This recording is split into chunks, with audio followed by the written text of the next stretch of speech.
Ya, itu yang penting kita sampaikan. Iya. Apa yang ingin kita sampaikan?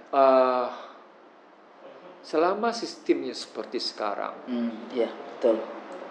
selama ya namanya orientasi partai dan para elit seperti sekarang, materialism. Selama yang namanya masyarakatnya tidak mampu disadari tentang apa yang menjadi tantangan mendasarnya, tantangan mengakarnya, maka yang terjadi seperti yang kita tayangkan, Husnul, ultra neoliberal. Iya. Ultra neoliberal. Ultra slavery system. Modern slavery. Ultra modern slavery system. Kita dibodoh. Wah, bodoh ya habis. Kok sepertinya kayak buntu. Padahal kalau kita punya negara kaya, kita negara Muslim terbesar di dunia.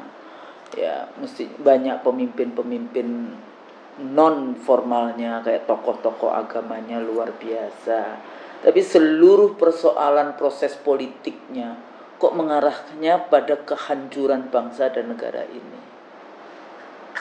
Maksud saya mengingat kembali bagaimana para pendiri bangsa dulu itu merumuskan dari mulai koperasi, dari mulai state owned company, BUMN yang dibangun, tapi BUMN punya anak-anak yang swasta dan dikuasai oleh segelintir orang. Kok arahnya ke situ? Yang salah apa?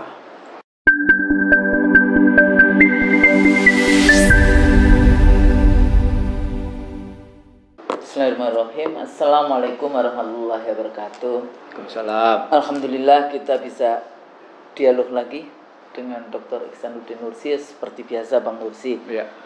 Para pemirsa, mudah-mudahan puasa-puasanya lancar dan diterima di sisinya. Dan insya Allah diterima. Tabarakallah diterima oleh Allah amal ibadah kita. Amin. Insya Allah. Masya Allah kita masih ketemu Ramadan, itu satu barokah tersendiri. Bulan pembakaran, bulan pengampunan, bulan menahan diri, bulan karomah, bulan turunnya, peringatan turunnya, bukan bulan turunnya, bulan peringatan. Kalau sekarang ini bulan peringatan turunnya Al-Quran. Lailatul Qadar. Nuzulul Quran. Nah, tapi pada saat yang sama tetap amar ma'ruf nahi munkar. Soalnya kalau enggak kita disuruh tidur saja. Iya. Enggak. Dan itu hadisnya dhaif itu. Oh, gitu. Jadi kalau tidur berpuasa lebih baik tidur aja sudah dapat. Nah, itu hadisnya enggak jelas itu. Bang. Ya. Berapa tahun lalu ya kita membahas tentang Gaza, saudara-saudara kita di Gaza. Sekarang sudah banyak sekali yang Palestina, Ukraina dan Cina. Kayak gitu. Ulang. Kan? Jadi Ukraina, Palestina dan Cina. Atau Cina dalam kaitan dengan Cina Selatan, dalam kaitan dengan Selat Taiwan. Lalu Ukraina. Dan Rusia dan berujung dengan persoalan Palestina. Ukraina garing NATO. Iya, garing NATO. Jangan dilanggar. Sebentar lagi NATO yang menyatakan NATO yang memerangi Rusia. Sudah muncul itu kalimatnya.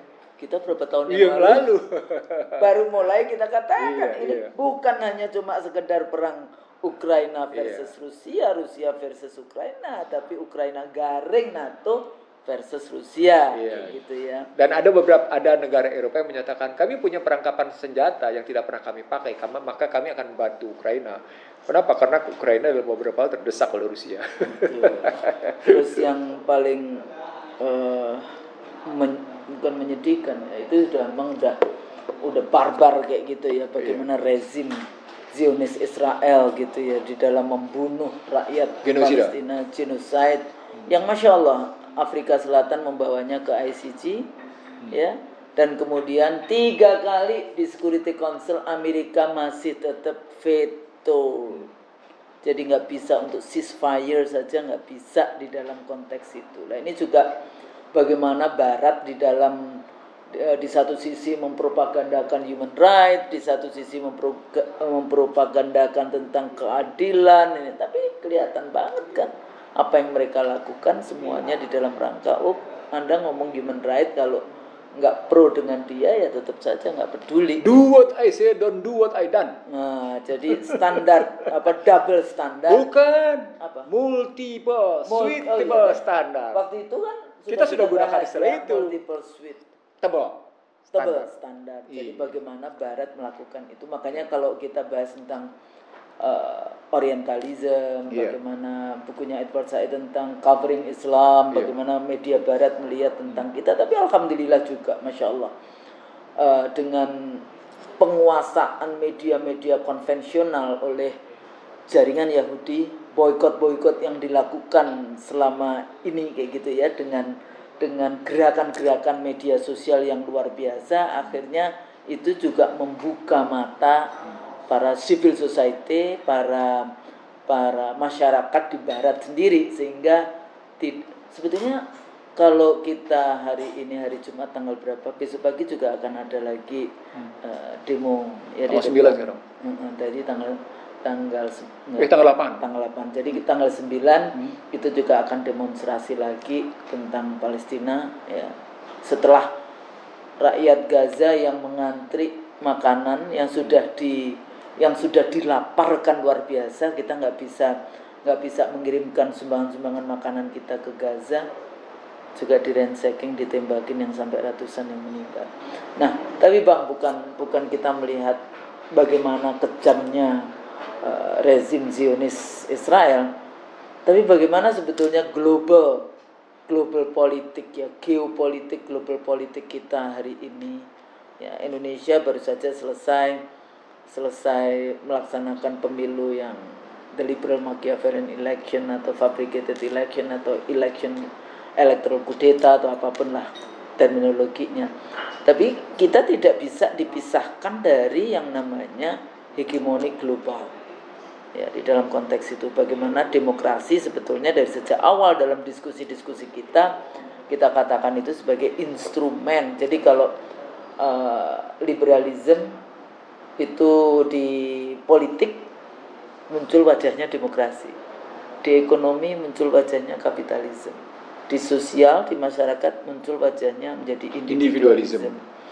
Jadi sebetulnya kalau kita melihat seperti itu perkembangannya, di mana kita kontestasikan dengan peradaban misalnya Pancasila gitu. Kalau kita bahas tentang demokrasi sebagai generik kayak gitu ya, dengan variabel-variabelnya, kita kemudian kita kawinkan dengan pemikiran-pemikiran Pancasila.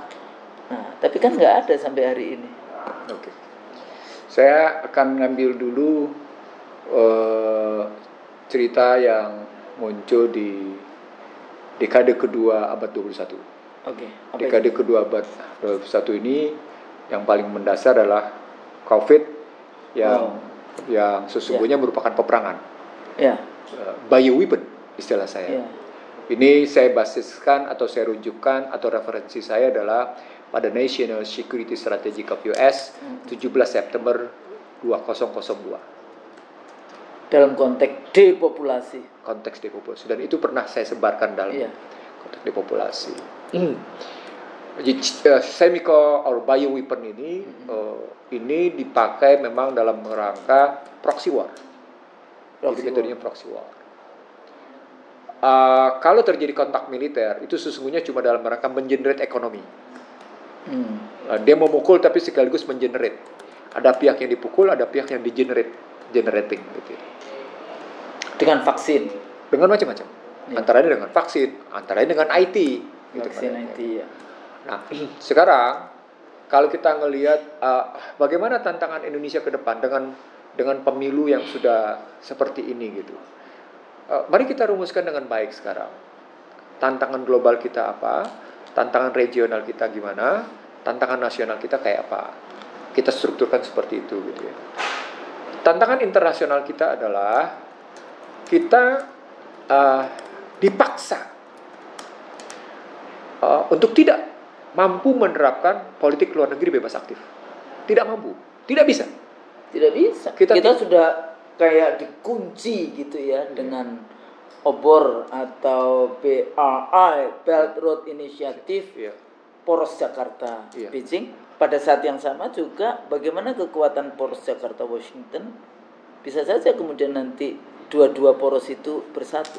Nah, sebenarnya dalam perspektif Belt and Road Initiative atau One Belt One Road versus sekarang ini dibangun dengan yang namanya blok perekonomian Barat gitu ya.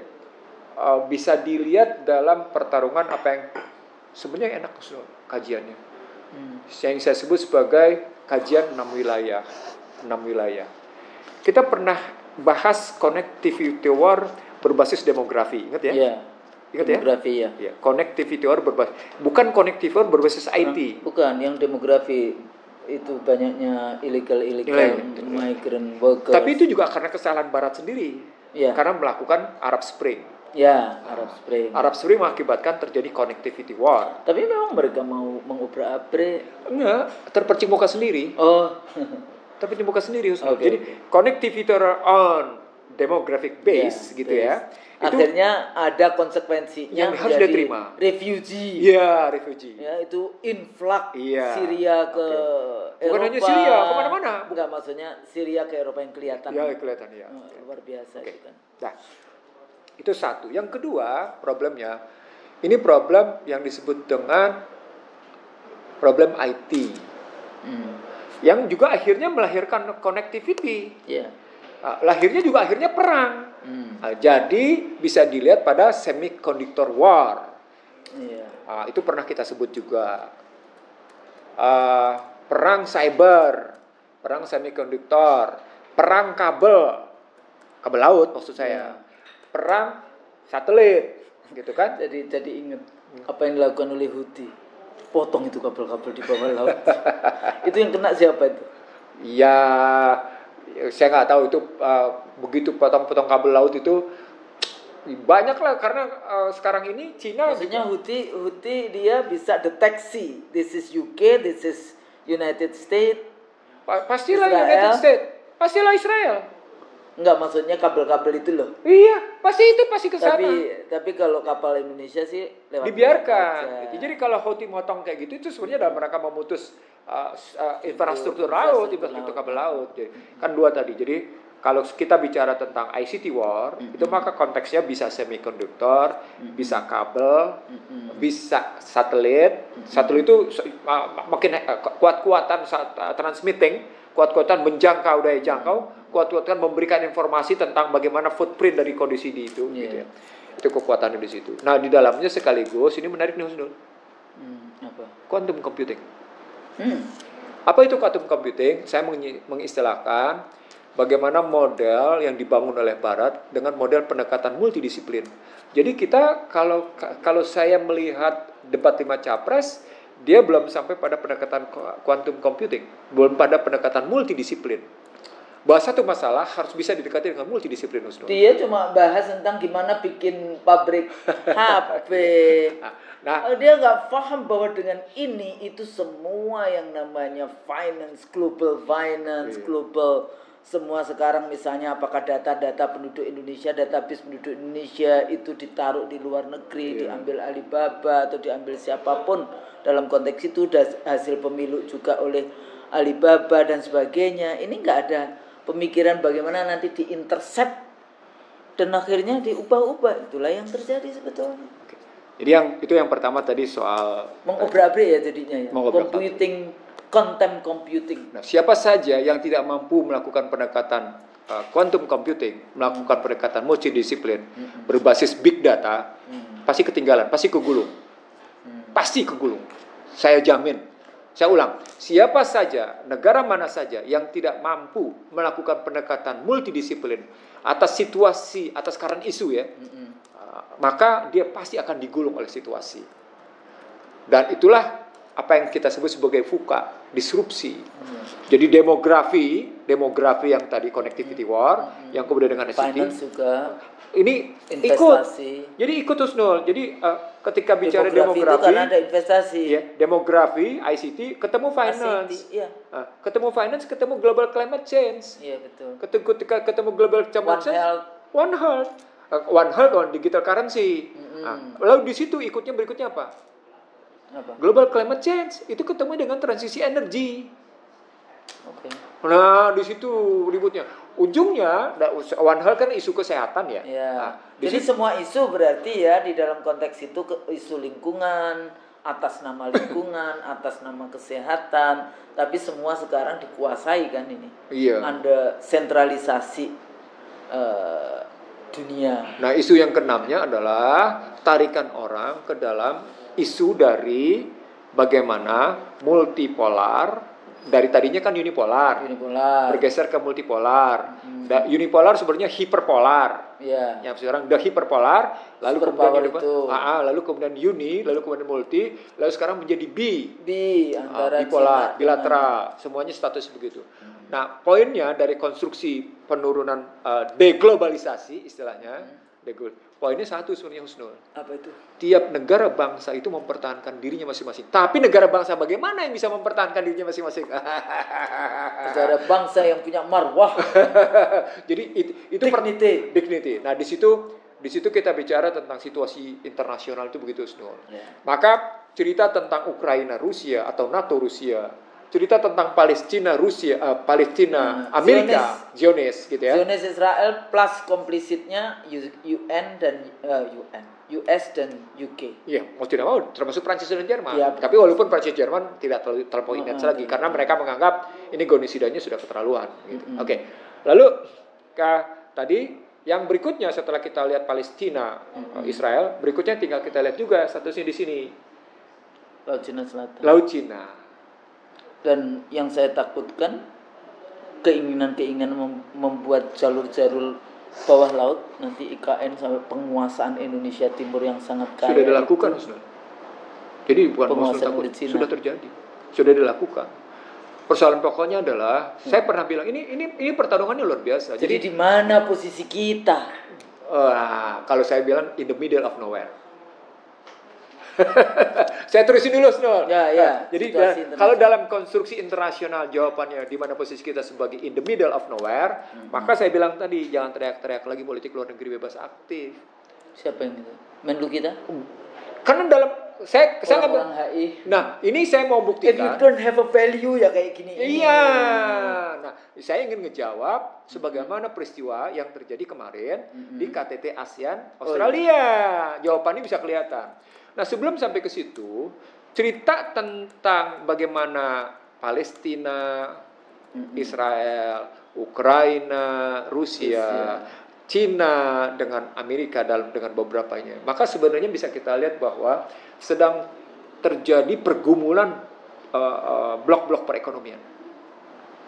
Nah, kalau Trans-Pacific Partnership gagal atau Trans-Trade and Investment Partnership gagal, TTIP untuk NATO gagal, maka mereka untuk kawasan Asia Tenggara mereka menyebutnya dengan namanya Indo-Pasifik. Ya, Indo-Pasifik. Jadi Indo-Pasifik ini sebenarnya kata ganti dari cerita Trans-Pacific Partnership (TPP).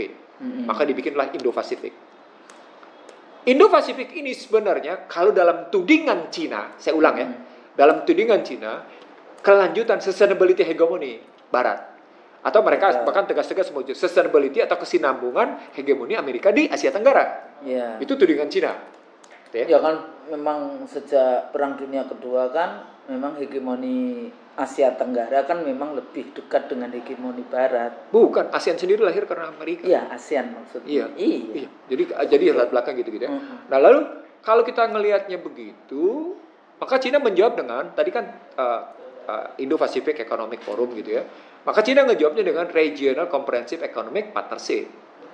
Nah, sebenarnya Regional Comprehensive Economic Partnership adalah ASEAN plus 3. ASEAN plus China, ASEAN plus Korea, South Korea, ASEAN plus Jepang. Oke. Sebenarnya Australia juga beberapa kali. Tunggu, makanya kemudian ASEAN plus Australia di sini. Nah, jangan sendiri begitu ngambilnya, karena itu shortcut. Lalu kita kehilangan di jalan tengahnya kayak apa. Nah, di jalan tengah yang saya mau ambil adalah wujud dari bagaimana Cina mulai menampilkan diri sebagai pemenang atas perekonomian dalam peperangan perekonomian, tepatnya dalam perang dagang, tepatnya dalam perang IT.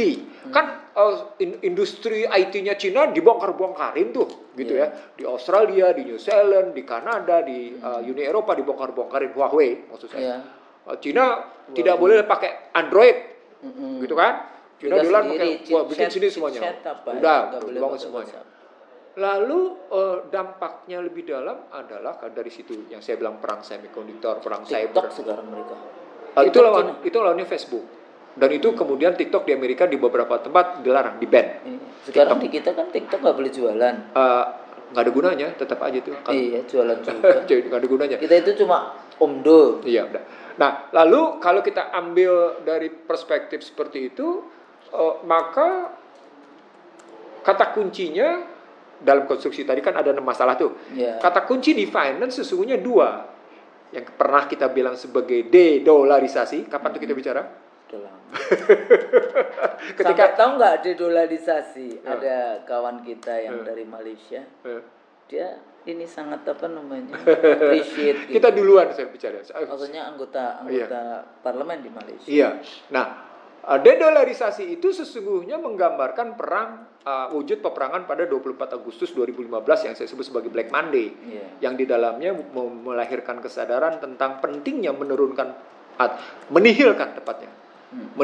pemakaian dolar Amerika dan meninggalkan sistem pembayaran Amerika, Swift Code. Jadilah kemudian Cina punya sistem pembayaran sendiri, Rusia punya sistem pembayaran sendiri. Yang sekarang ini melahirkan apa yang disebut dengan ini potensi tantangan buat Amerika, yakni BRICS. Itu yang tadi saya tanya. Iya, BRICS jadi muncul di situ. Brazil, Rusia, India, China, South Africa. Walaupun kemudian India digosok-gosok, ini di sini mana ini? India digosok-gosok untuk meninggalkan BRICS. Iya, itu kan menarik di situ. Indonesia mau diajak karena I-nya bisa Indonesia itu. Nggak bisa. Indonesia nggak, karena itu kemudian bukan soal nggak bisa. Indonesia bukannya ikut dalam BRICS gitu ya, karena ada 16 negara lain sedang ikutan. Indonesia malah mendaftarkan diri menjadi anggota OECD. Ngapain? Saya ingin mengatakan pada Husnul, ini bukti tidak adanya politik luar negeri bebas aktif. Paham nggak sih OECD itu, kita itu dari dulu dilawan terus sama OECD, dikucek sama OECD. Loh, sekarang dalam perspektif pendaftarkan diri aja dibelajatin habis-habisan, gak karu-karuan. Kita dari dulu sejak ada OECD, kita nggak boleh ekspor apa di Eropa, mau kayu, mau apa, di-ban terus-menerus oleh OECD. Karena terus sekarang kita mau jadi anggota OECD, terus kemudian nanti kita akan di ini. Karena memang Anda bersedia menjadi inlander. Ya itulah. Jadi masih menjadi warga yang dijajah. Saya terus terang saya ngajak berdiri saya berpikir seperti ini dan kemudian kita bicara seperti sekarang. Sebenarnya karena dalam diri saya muncul kerisauan yang amat sangat mendalam ketika menyaksikan peperangan IT yang menjadi salah satu sumber dari kondisi sekarang itu makin intens.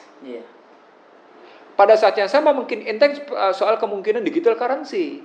Dan pada saat yang sama makin intens soal one bahasanya Bang Nursi dari dulu udah digital currency terus. Ya, karena gini Husnul, dengan saya balik lagi bukan digital currency ya, saya balik lagi ke nanti ke itu, ke uang dinar dirham. Ya. Jelas itu. Ya, nah itu benar. Enggak apa-apa maksudnya. Husnul sudah langsung shortcut untuk memberikan solusi. Tetapi sebelum sampai pada shortcut untuk memberikan solusi, melewati bagaimana kita harus secara benar memformulasi masalah kita sehingga penggunaan dinar dirham pun secara proporsional itu harus begitu. Iya, betul gitu. Nah, sekarang karena saya ngajak berdiri saya dan kemudian situasi sekarang begitu, sebenarnya karena saya ingin mengatakan pada pemirsa IC Indonesia dan kawan-kawan semua yang di sini, situasi regional dengan kondisi BRICS kayak itu juga sebenarnya dalam posisi VUCA. Bang, ini juga kadang-kadang rezim yang adalah menteri itu menganggap VUCA itu sesuatu yang good sense gitu. VUCA itu tidak ada bagus-bagusnya. Kita itu dalam situasi yang kayak dipucuk. Kita dalam rangka VUCA, kita ini nih. Kok ngomongnya dengan ketawa? Anda tahu nggak VUCA itu sebenarnya krisis kayak gitu kan? Iya, krisis berkesinambungan. Iya, krisis berkesinambungan. Ambigu. Kalau pakai bahasa Kurban tahu apa nggak? Apa? Abnormal yang terus-menerus. Nah, ya udah lebih gampang kan dibandingkan. Artinya, kalau dibilang abnormal yang terus-terus kan jadi kondisi normal. Tapi normal yang normal. Iya, itulah VUCA. Anormal yang abnormal. Artinya kita nggak jelas posisi kita di mana. Kan kayak gitu kan. Itu bukan kondisi yang negara itu santai-santai kayak gitu kan, harus bagaimana menyelesaikan. Saya terusin Husnul. Jadi di level regional terjadi persaingan yang juga sesungguhnya Barat sedang mempertahankan hegemoninya lewat Indo-Pacific Economic Forum melawan Cina lewat Regional Comprehensive Economic Partnership, juga sebenarnya mengimbangi posisi ASEAN Plus 3. Maka muncullah KTT ASEAN plus Australia di Australia yang kemarin. Nah, itu menunjukkan bahwa jadi Australia mengundang ASEAN. Iya. Karena dia berkali-kali jadi observer, mau jadi anggota nggak bisa. Ya. Tapi bagaimana mungkin Australia itu kan sebenarnya Barat. Nah, white mereka European in our neighbors. Gini sih. Pada saat yang sama Anda ingin diakui sebagai bagian dari ASEAN. Ya, tapi pada saat yang sama Anda tetap mau menunjukkan bahwa Anda lebih terhormat sebagai bagian dari Barat. Gimana ceritanya? Dia menjadi sheriff Amerika di wilayah sini. Nih, apalagi dikasih dengan nuclear submarine. Iya, betul. Sampai Prancis memprotes. Coba gimana? Negara ketujuh yang punya kapal selam berbasis nuklir. Australia. Sampai Prancis protes sama Amerika. Luar biasa di situ kan kata kunci AUKUS-nya itu. Dan itu tempat ininya itu senjatanya salah satunya Jakarta itu. Nah, jadi dari konstruksi itu saya ingin mengatakan ketika internasional kayak gitu, regional begitu, bagaimana dengan kondisi nasional? Nah, hegemoni lagi.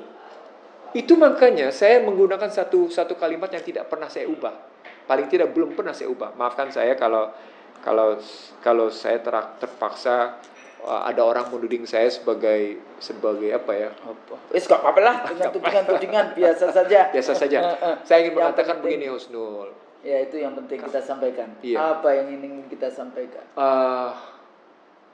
Selama sistemnya seperti sekarang. Ya, betul.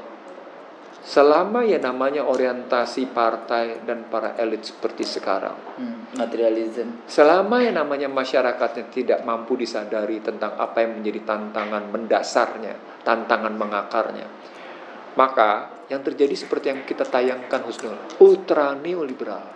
Iya. Ultra neoliberal. Slavery system. Modern slavery. Ultra modern slavery system. Kita dibodoh. Wah, bodoh ya habis gitu Husnul. Bodoh. Saya nggak ngerti apa istilah kita yang susah dipahami orang atau gimana ya Husnul. Ketika kita menggunakan, kita kan menyampaikan konsep ini loh. Jadi kita konseptualisasi kondisinya seperti ini. Baru kemudian kita turunkan lagi. Artinya sepertinya kita ini secara fisik maju luar biasa. Anda bekerja di korporasi di lantai 65 dengan ini. Tapi Anda sepertinya cuma jadi sekrup kepentingan korporasi Barat dalam konteks itu.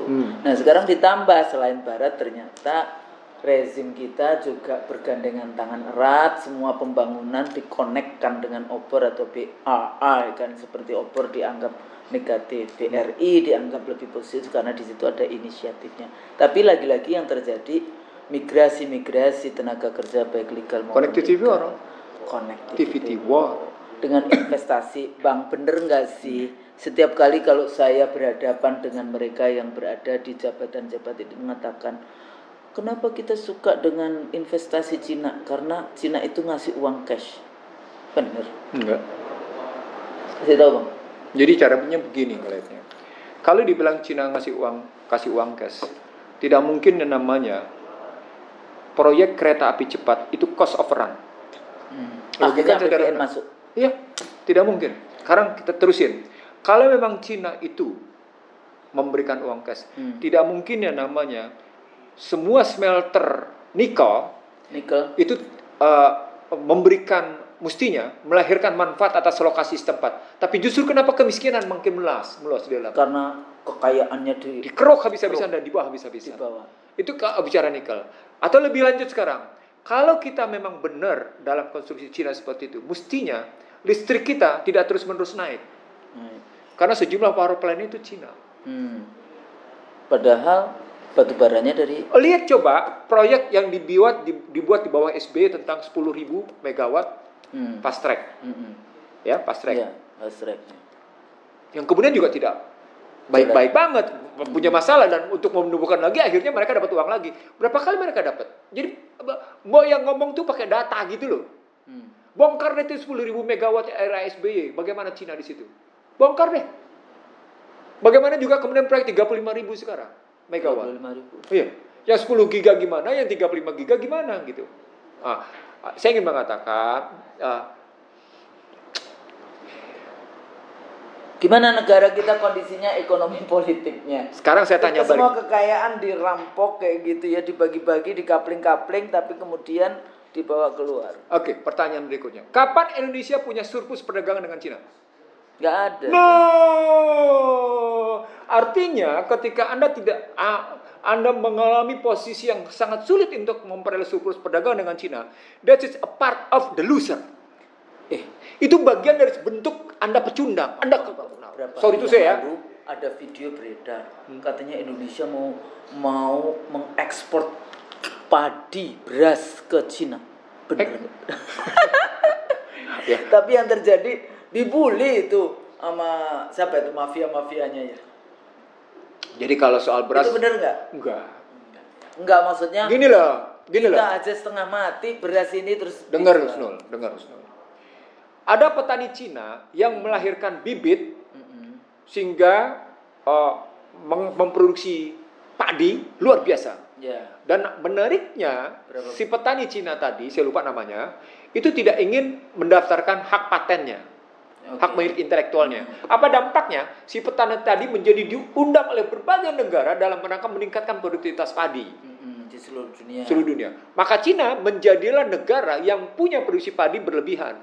Bagaimana kemudian munculnya kita kemudian akan mengekspor padi ke sana? Logikanya gimana sih? Sementara kita setiap kali impor padi. Iya, impor beras. Sekarang beras mustahil. Mahal. Jadi enggak, saya cuma mau menjawab. Enggak, maksudnya kadang-kadang itu ya disinformasi yang luar biasa seperti itu. Produsennya siapa? Hanya menjadi ya kalau hoax yang paling sempurna kan ya juga rezim yang berkuasa, itu kata Rocky Gerung ya, karena punya semuanya.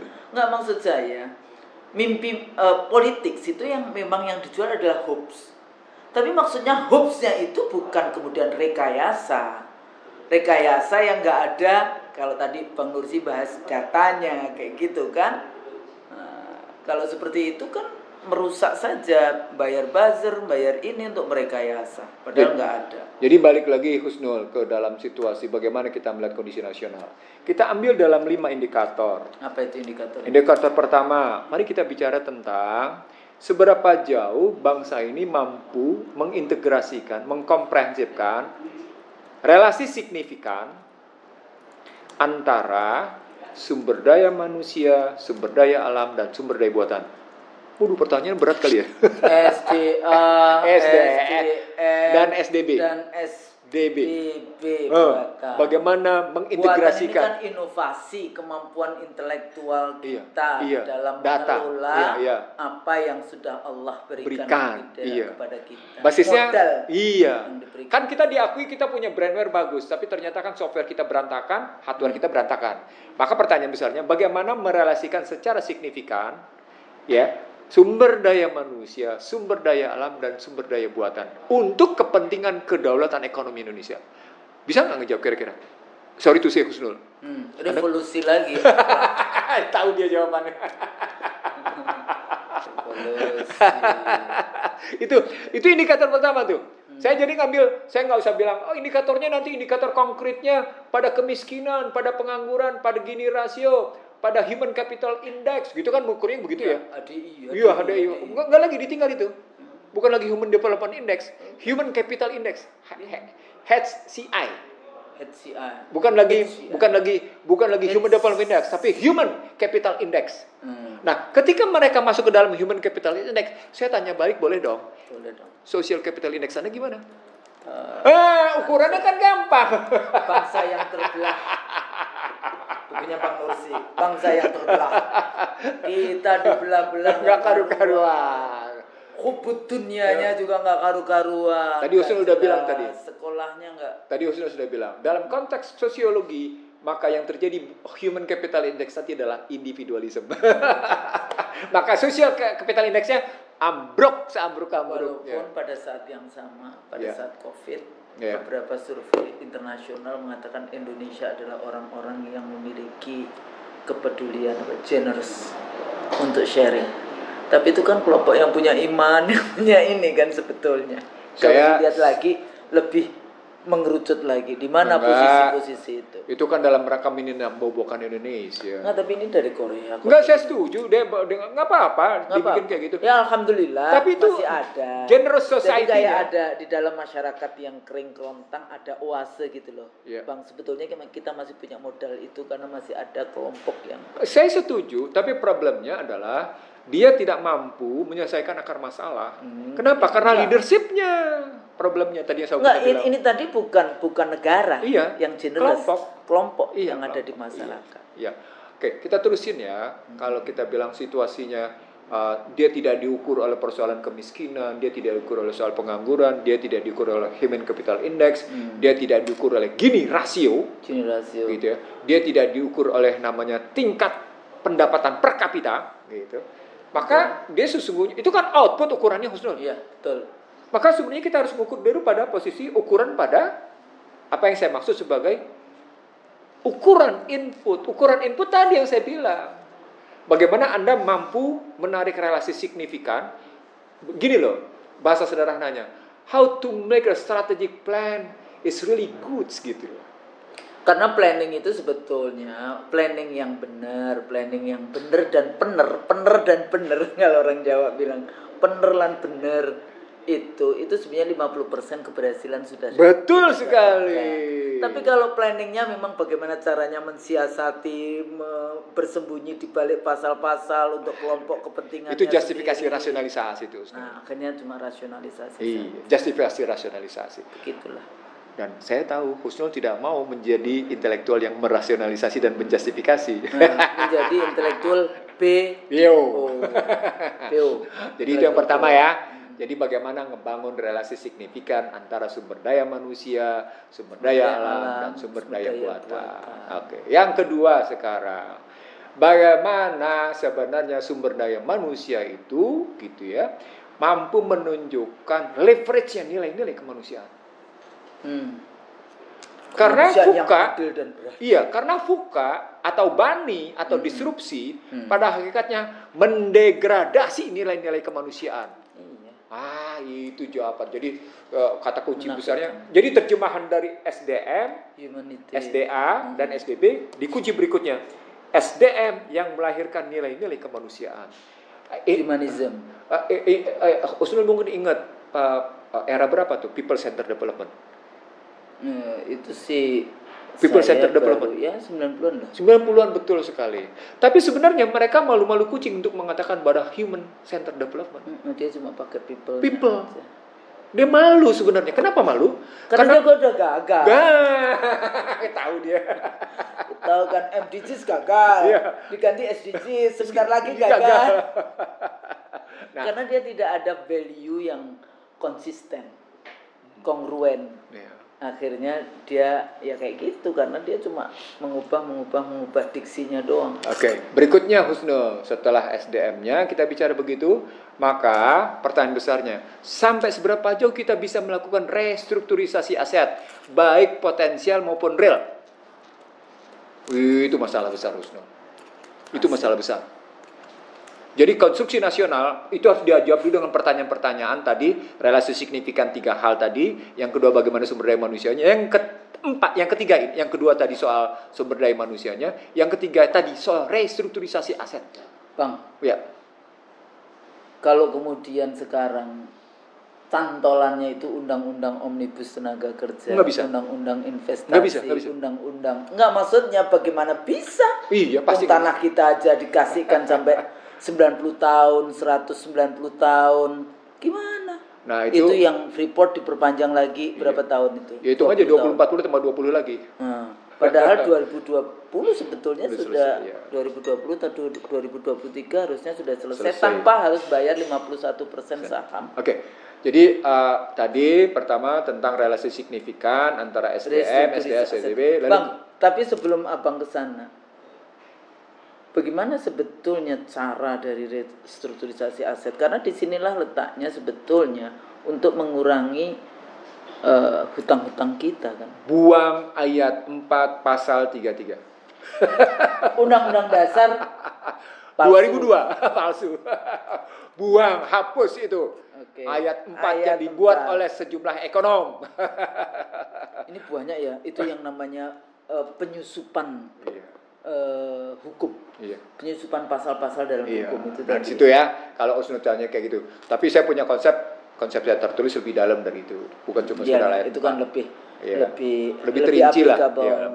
Secara konseptual sampai langkah-langkah yang harus saya ulang tadi, relasi signifikan SDM, SDB, yang kedua tadi SDM-nya, yang ketiga restrukturisasi asetnya, gitu ya posisi. Restrukturisasi aset berujung pada apa yang disebut dengan munculnya rasa keadilan masyarakat, teratasinya tentang gini rasio dan macam-macam. Hal yang keempat yang paling menarik adalah negara mengurangi lahirnya pesaing-pesaing negara sendiri dalam pemerintahannya sendiri. Jadi ada negara dalam negara. Itu namanya kong kali kong. Jadi ada negara oligarki. Gini loh, Husnul. Saya gini loh ngelihatnya. Ketika ada orang bilang tentang para konglomerat, saya pernah menyatakan 15 orang konglomerat itu sudah menguasai 62% APBN. Oke, satu. Yang kedua, 15 orang itu sudah menguasai paling tidak 40%-an dari dana pihak ketiga. 15 orang itu sudah menguasai jumlah sekitar 30%-an jumlah perkreditan. Gitu loh. Perbankan. Jadi dia sendiri, duitnya rakyat, dia beli, dia bikin bank, kemudian banknya membiayai proyeknya dia. Udah itu apa? Ini internal trading semua. Nah, posisinya menjadi, kalau kajiannya begitu, menjadi sesungguhnya negara dalam negara itu harus dihentikan. Kenapa? Salah satu wujudnya adalah persaingan soal uang. Persaingan berikutnya ada soal sistem pembayaran. Gitu. Dan mereka karena pinjamnya dari Bank Indonesia, bunganya lebih kecil, tapi habis itu bukan itu maksud saya. Makin kuatnya swasta di dunia perbankan, makin kuatnya swasta di dunia sistem pembayaran, maka negara sebenarnya menyetujui lahirnya para pesaing negara sendiri. Perbankan itu melahirkan yang namanya kemampuan mencetak uang. Negara juga punya cetak uang. Sekarang bayangkan kalau mereka itu bisa mengimbangi habis-habisan pencetakan uang di sini dan mengedarkan uang. Perbankan bisa mencetak uang dan mengedarkan uang dengan quasi money. Ketika Husnul bisa pakai cek, ketika Husnul boleh menggunakan yang macam-macam, itu cetak uang. Tapi pada saatnya sama, negara juga membenarkan payment system, sistem pembayaran itu dipegang swasta. Apa poinnya? Negara menyetujui lahirnya pesaing-pesaing peranan negara. Itu pas masalah Husnul. Ulang, negara mengizinkan, negara meregulasi lahirnya pesaing-pesaing peranan negara. Apa poinnya? Dengan menghadirkan pasal-pasal undang-undang legalisasi yang itu dianggapnya sah-sah saja. Padahal itulah sebetulnya yang disebut. Tesis selama menunjukkan bahwa para bankir itu shadow government. Dan itu sejak para Yahudi gitu ngelihatnya. Para Yahudi. Jadi selama negara ini tidak mampu, Rothschild. Tapi poinnya adalah selama negara tidak bisa menyelesaikan kasus ini, maka sesungguhnya, harus saya bilang, kondisi nasional tidak akan pernah baik-baik saja. Karena orang kaya tidak pernah mau menurunkan derajatnya, tidak pernah mau menurunkan kekayaannya. Dia tetap bertahan. Kan sejarah umat manusia begitu. Orang kaya memainkan gereja, orang kaya memainkan negara, pemerintahan. Ya, maka kecuali nanti dilikuifaksi aja sama Tuhan. Itu bisa selesai semuanya. Turun. Akhirnya menyerah dengan likuifaksi Tuhan. Turun itu. Nah, enggak, maksudnya kok sepertinya kayak buntu. Padahal kalau kita punya negara kaya, kita negara Muslim terbesar di dunia. Ya, mesti banyak pemimpin-pemimpin non formalnya, kayak tokoh-tokoh agamanya luar biasa. Tapi seluruh persoalan proses politiknya kok mengarahnya pada kehancuran bangsa dan negara ini. Maksud saya mengingat kembali bagaimana para pendiri bangsa dulu itu merumuskan dari mulai koperasi, dari mulai state owned company, BUMN yang dibangun, tapi BUMN punya anak-anak yang swasta dan dikuasai oleh segelintir orang. Kok arahnya ke situ? Yang salah apa? Yang salah pahamnya, Ustaz.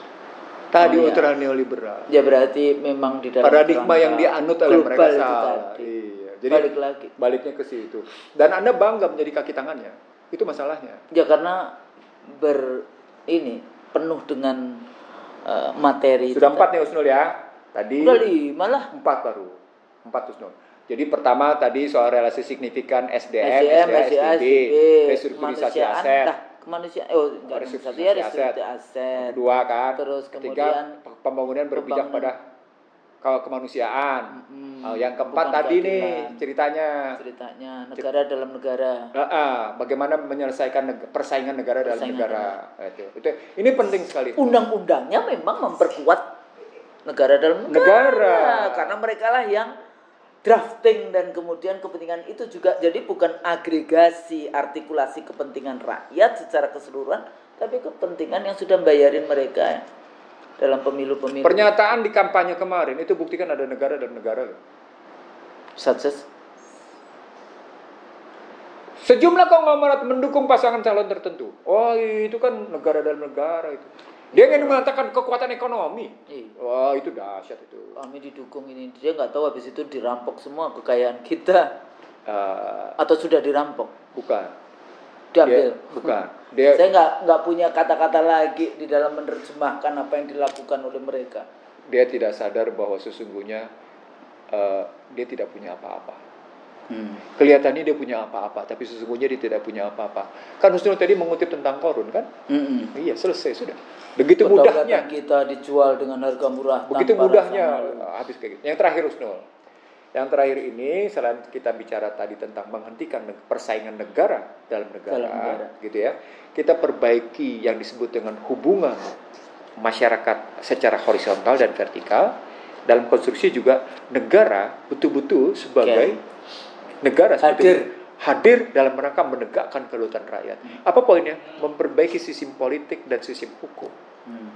Kalau di atas tadi sistem politik ekonomi, maka di bawahnya sistem politik hukum. Sistem politik ekonomi diberesin, sistem politik hukum diberesin. Nah, itu jadi tantangannya. Hukum bukan tajam ke bawah, tumpul ke atas, tajam ke samping yang yang anti istana, tumpul kepada yang pro istana. Jadi nggak cuma atas bawah nih, samping-samping juga dilakukan. Dalam bahasa lain, adil, berikan lagi the law and justice is jadi bukan sekedar itu Husnul. Yang kita ingin mengatakan welfare and justice states.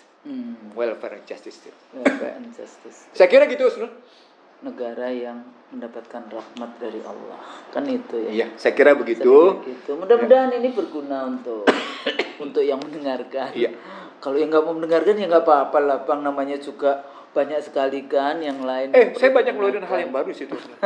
Menyampaikan hal yang baru. Iya, sebetulnya ini diskusi kita kalau dirangkum dari sejak awal sampai hari ini sebetulnya ya kita berada di situ. Cuma dengan konteks politik, hukum, ekonomi yang terbaru selalu kemudian kita sampaikan bagaimana melihatnya, bagaimana menganalisisnya. Mudah-mudahan output atau outcome yang kita berikan, output yang kita berikan atau masukan yang kita berikan untuk kebaikan bangsa dan negara ini. Kalau salah, mohon maaf. Assalamualaikum warahmatullahi wabarakatuh. Waalaikumsalam warahmatullahi wabarakatuh.